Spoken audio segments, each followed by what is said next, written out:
ஓம் நம சிவாய நமக. தென்னாடுடைய சிவனே போற்றி, எந்நாட்டவர்க்கும் இறைவா போற்றி. பெண்களாக பிறந்த ஒவ்வொருவருமே பார்த்திங்கன்னா கடைசி வரை தீர்க்க சுமங்கலியாக வாழ வேண்டும் என்ற வேண்டுதலை தான் இறைவனிடம் வைப்பார்கள்.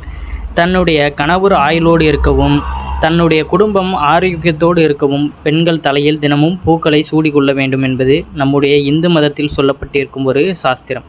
இந்த சாஸ்திரத்தின் அடிப்படையில் தான் நம்ம இன்றைய பதிவில் பெண்கள் அவசியம் பூ வைத்து கொள்வதனால் ஏற்படும் நன்மைகளையும் அதனுடைய பாரம்பரியத்தையும் தான் நம்ம இதில் தெரிந்து கொள்ள போகிறோம். மறக்காமல் நம்மளுடைய சேனலுக்கு புதுசாக வர்றவங்க சப்ஸ்கிரைப் பண்ணி வச்சுக்கோங்க. உங்களுடைய நண்பர்களுக்கும் இந்த பதிவானதை பகிர்ந்து கொள்ளுங்கள். எப்பொழுதுமே பார்த்தீங்கன்னா தலையில் பூ வைக்கும் பொழுது பெண்கள் ஒருபொழுதும் தலையில் வாடிய பூக்களை சூடக்கூடாது. இன்னும் 1 மணி நேரத்தில் இந்த பூவானது வாடிவிடும் என்று ஒரு சூழ்நிலை இருந்தாலும் அந்த பூவை நம்ம தலையில் சூடக்கூடாது. நிறைய பேர் இப்போது பார்த்திங்கன்னா பூவை வாங்கி உடனடியாக தலையில் சூட்டிக்கொள்வது கிடையாது. அந்த பூவை ஃப்ரிட்ஜுக்கு தான் கொண்டு வைப்பார்கள்.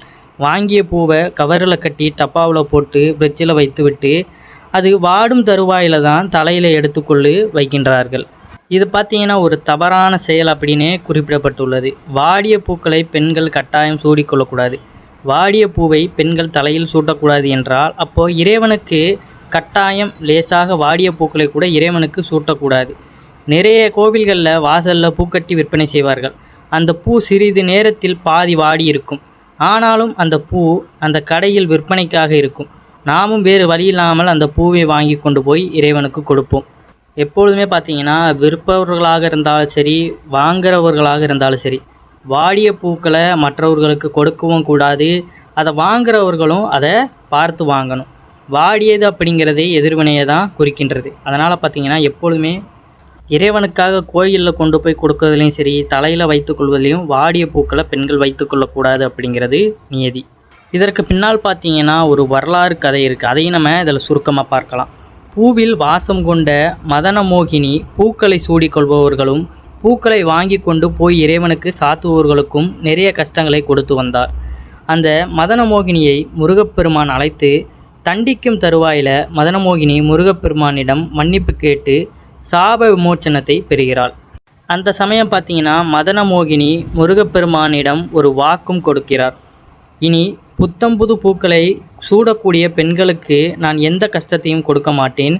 புதுசாக பூத்த பூவை இறைவனுக்கு கொண்டு போய் கொடுப்பவர்களுக்கும் எந்த சுமையும் கொடுக்க மாட்டேன் அப்படின்னு வாக்குறுதி கொடுக்குறார். அதே போல் வாடிய பூக்களை சூடும் பெண்களுக்கும் வாடிய பூக்களை இறைவனுக்கு கொடுக்கக்கூடிய பக்தர்களுக்கும் கஷ்டத்தை கொடுப்பேன் என்று வாக்கையும் முருகப்பெருமானுக்கு கொடுத்து சாப விமோசனம் பெற்றாள் என்பது புராண கதையாக இருக்கின்றது. இன்றும் மதனமோகினி பார்த்திங்கன்னா பூக்களில் வாசம் செய்கிறாள் என்பது நம்பிக்கையாக இருந்து வருகிறது.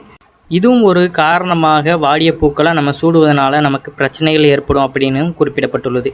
மதனமோகினியின் சாபத்திற்கு பார்த்திங்கன்னா நம்ம ஆளாயிடக்கூடாது அப்படிங்கிறதுனால வாடிய பூக்களை சூடுவதும் இறைவனுக்கு படைப்பதையும் நம்ம தவிர்ப்பது நல்லது. எங்களுக்கு பூ வைக்கிற பழக்கமே இல்லை அப்படிங்கிற பெண்களுக்கும் பார்த்திங்கன்னா எப்பொழுதுமே எதிர்வினைகள் சூழ்ந்திருக்கும் அப்படின்னும் குறிப்பிடப்பட்டுள்ளது. பூ வைக்காதவர்களுக்கும் மதனமோகினியின் சாபம் கிடைக்கும் அப்படிங்கிறது ஐதீகம். பெண்ணாக இருந்தால் ஒரு பூவையாவது பார்த்திங்கன்னா தினமும் தலையில் சூடிக்கொள்ளுங்கள். அந்த பூ வாடிய பிறகு அதை எடுத்து போட்டுவிட்டு புது பூவை சூடிக்கொள்ளுங்கள். பெண்கள் பூவை சூடிக்கொள்ளும் பொழுது இந்த மந்திரத்தையும் சொல்லுங்கள். இன்னும் ஒரு சிறப்பான விஷயமாக இருக்கும். ஓம் திரிபுர தேவியே மங்களபிக ரட்சிப்பாய் அப்படிங்கிற இந்த மந்திரத்தை கூறுவது சிறப்பு.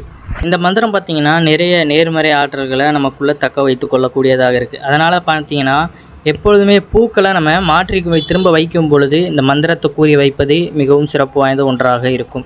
இவ்வாறு பார்த்திங்கன்னா நம்ம பூக்களை சூடிக்கொள்வதனால பெண்களுக்கு கர்ப்பப்பையில் இருக்கக்கூடிய உஷ்ணத்தை குறைக்க வாசம் நிறைந்த பூக்கள் உதவி செய்கின்றன. குறிப்பாக தலையை பின்னி பூ வைக்கக்கூடிய அந்த இடத்திற்கும் கர்ப்பப்பைக்கும் சம்பந்தம் இருக்கின்றதாம். வாசனை மிகுந்த பூ தலையில் சூடிக்கொள்ளும் போது பெண்களுக்கு இருக்கும் உடல் உஷ்ணம் சீராக்கப்படுகின்றது. குறிப்பாக பார்த்திங்கன்னா சிறந்த பூ அப்படின்னு சொல்லப்படுவது மல்லிகைப்பூ தான். எப்பொழுதுமே பார்த்திங்கன்னா மல்லிகைப்பூ அப்படிங்கிறது பெரும்பாலும் அனைத்து பெண்களுமே வைக்கக்கூடியது. மல்லிகைப்பூக்களை பெண்கள் வாங்கி சிறிதளவாவது தலையில் சூடிக்கொள்ள வேண்டும். வாசமில்லாத பூக்களை பெண்கள் சூடக்கூடாது. வாசமில்லாத பூக்களை தலையில் சூடிக்கொள்வதன் மூலம் எந்த ஒரு நல்லதும் நடக்க போகிறது கிடையாது.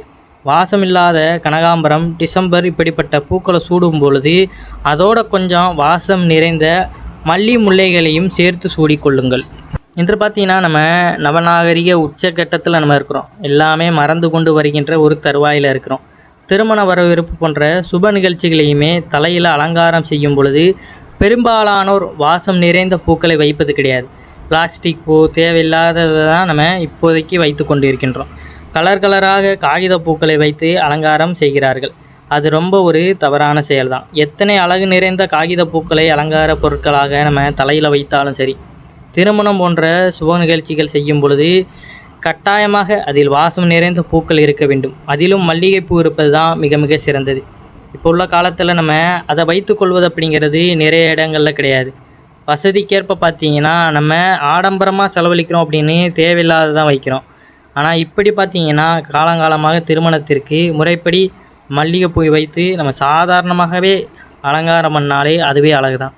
தேவையில்லாத முகத்தில் தடவி தேவையில்லாத நம்ம யூஸ் பண்ணுறதை தவிர்த்து கொள்வது நல்லது. எப்பொழுதுமே பார்த்திங்கன்னா இயற்கையாகவே நம்ம கலந்து கொண்டு போவது தான் நல்லது. இயற்கை முறையில் பெண்கள் எப்பொழுதுமே பார்த்திங்கன்னா அழகாகத்தான் இருப்பார்கள். அதனால் இப்போ உள்ள குழந்தைகளுக்கு பார்த்திங்கன்னா அவர்களுடைய அந்த வளர்ச்சியின் காரணமாக, இப்போ வளர்கின்ற அந்த நவநாகரிகத்தின் காரணமாக அவர்களும் மாறிக்கொண்டு வருகின்றனர். அது தெரிந்தவங்க, நமக்கு தெரியும் இந்த பூ வைக்கிறது எல்லாமே பழைய காலத்தில் எப்படி முன்னோர்கள் வாழ்ந்தார்களோ அதை உங்களுடைய பிள்ளைகளுக்குமே சொல்லி கொடுத்து வளர்ப்பது நல்லது. இன்றைய காலத்திற்கு ஏற்றபடி நம்ம மாற்ற போகிறோம் அப்படிங்கிற அந்த பட்சத்தில் இருந்தோம்னா அது நமக்கு நோய் நொடிகளையும் துன்பங்களையும் தான் கொண்டு வரும் அப்படிங்கிறது தான் ஐதீகம். அதனால் பெரும்பாலும் பார்த்திங்கன்னா நம்ம முன்னோர் வழியில் இயற்கையான சூழலையே நம்ம பின்பற்றுவது மிகவும் சிறந்தது. பன்னீர் ரோஜா, செண்பகப்பூ, மனரஞ்சகம், மல்லி, முல்லை வாசம் நிறைந்த ஜாதி மல்லி என்று இப்படிப்பட்ட பூக்களை தொடர்ந்து பெண்கள் தங்களுடைய தலையில் சூடிக்கொள்ளும் பொழுது பெண்களுக்குள்ள ஒரு நேர்மறை ஆற்றல் அதிகரித்து அவர்களை உற்சாகமாக வைத்து கொள்ளக்கூடிய வேலையையும் இந்த பூக்கள் செய்கின்றது. விதவை பெண்கள், அதாவது பார்த்திங்கன்னா கணவனை இழந்த பெண்கள் பார்த்திங்கன்னா பூவும் பொட்டு வைக்கக்கூடாது அப்படின்னு சாஸ்திரத்தில் சொல்வது உண்டு.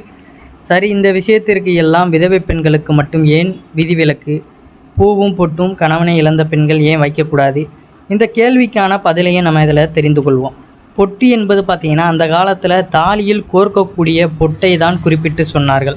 கணவர் இறந்த பிறகும் அவர் கட்டிய தாலியை கழுத்தோடு போட்டு கொண்டிருந்தால் பெண்களுக்கு பார்த்திங்கன்னா மீண்டும் மீண்டும் கணவனின் ஞாபகம் வந்து கொண்டே இருக்கும். அது அவர்களுக்கு வருத்தத்தை கொடுக்கும் அல்லவா? ஆகவே தான் தாலி பொட்டை நீக்க வேண்டும் என்பது அர்த்தம். பொட்டு என்பது பார்த்திங்கன்னா குங்குமத்தை குறிக்கக்கூடிய சொல்லல்ல. விதவை பெண்கள் குங்குமம் வைத்து கொள்வதில் எந்த ஒரு தவறும் கிடையாது. அதையும் ஞாபகம் வைத்து கொள்ளுங்கள். எப்பொழுதுமே குங்குமம் வைத்து கொள்வது மிகவும் சிறப்பு வாய்ந்த ஒன்று.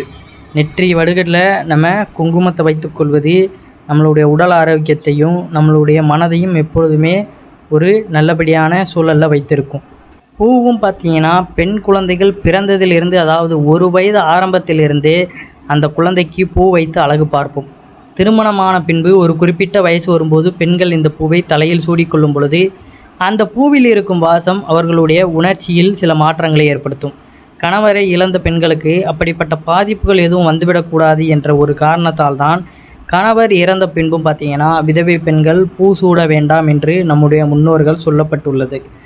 அதாவது கணவனை இறந்த பெண்கள் பார்த்திங்கன்னா பூவும் பொட்டும் தாலியில் வைத்திருப்பது அப்படிங்கிறது அவர்களுக்கு அவர்களுடைய அன்பான அந்த கணவனை இழந்தது அப்படிங்கிறது மீண்டும் மீண்டும் அந்த வாழ்க்கை முறையிலிருந்து அவர்களை விடுபட்டு வருவது ரொம்ப ஒரு சோகமான நிலையாக இருக்கும். ஏன்னா கடந்து போக பழகிக்கொள்ளணும். ஏன்னா இப்போ இருக்கிற நம்ம கூட இருக்கிற எல்லாருமே பார்த்திங்கன்னா ஒரு காலத்தில் நம்மளை விட்டு போகத்தான் போகிறார்கள். அதனால் அதை கடந்து போக பழகுவதற்குத்தான் இவ்வாறான விஷயங்களை ஈடுபடுவது. அவர்கள் வைத்திருக்கிற உடைகளாக இருக்கட்டும் எல்லாத்தையுமே தவிர்த்து விடுவார்கள்.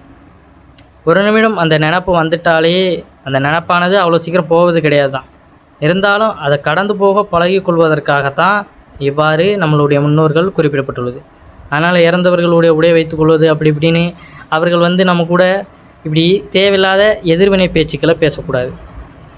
அதை கடந்து போவதற்காக அந்த ஒரு விஷயத்திற்காக மட்டும்தான் இவ்வாறான சொற்கள் அப்படிங்கிறது. இல்லை, நான் மன உறுதியோடு இருக்கக்கூடிய கணவனை இழந்த பெண்கள் பூ வைத்து கொள்ளலாம். கணவனை இழந்தாலும் சரி, எப்பொழுதுமே நான் கலங்கம் கொள்ளாமல் இருப்பேன் அப்படிங்கிற பட்சத்தில் பார்த்திங்கன்னா அந்த பெண்கள் பூ வைத்து கொள்வது மிகவும் சிறப்பு.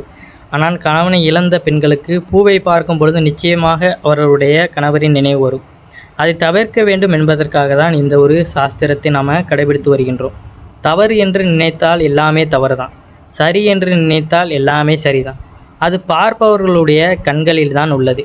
அடுத்தவர்களுடைய மனது புண்படாமல் என்றைக்குமே நாம் நடந்து கொள்ள வேண்டும். அதுதான் பார்த்தீங்கன்னா வாழ்க்கையில் ரொம்ப ரொம்ப முக்கியம் என்ற இந்த தகவலோடு பார்த்தீங்கன்னா இந்த பதிவினை நம்ம நிறைவு செய்கிறோம். எப்பொழுதுமே பார்த்தீங்கன்னா அடுத்தவர்களுடைய மனது புண்படும்படியும் நம்ம பேசக்கூடாது. நம்மளுடைய செயல்களும் பார்த்தீங்கன்னா அடுத்தவர்களுடைய மனதை புண்படும்படி இருக்கக்கூடாது. அனைவருமே பார்த்தீங்கன்னா எல்லாமே இறையருள் பெற்று எப்பொழுதுமே நலமுடன் வாழ வேண்டும். அதனால் பெண்கள் பார்த்தீங்கன்னா தினமும் பூ வைத்து கொள்ளுங்கள், விளக்கேற்றுங்கள், இறைவனை மனதார நினைத்து தாங்களும் சரி தங்களுடைய குடும்பமும் என்றும் மகிழ்ச்சியுடன் வாழ வேண்டும் அப்படிங்கிற அந்த ஆசையை முன்வைத்து கொள்ளுங்கள். எல்லாமே பார்த்தீங்கன்னா நல்லதாக தான் நம்ம நினைக்கிறது தான் நமக்கு நல்லபடியாக நடக்கும் அப்படிங்கிறது தான் ஐதீகம். நம்ம நல்லதே நினைக்கும் பொழுது அதுவே நமக்கு அந்த கர்மவினையின் மூலமாக நல்லதாகத்தான் வரும். நம்ம தீயது செய்கிறோம், மற்றவர்களுக்கு கெடுதல் நினைக்கிறோம்னா அது நமக்கு அப்படியே வந்து சேரும் அப்படிங்கிறது தான் ஐதீகம். எல்லாமே ஒரு சுழற்சியில் தான் சுற்றி கொண்டு இருக்கின்றது. நம்ம செய்வது தான் நமக்கு வரும் அப்படிங்கிறது தான் ஐதீகம்.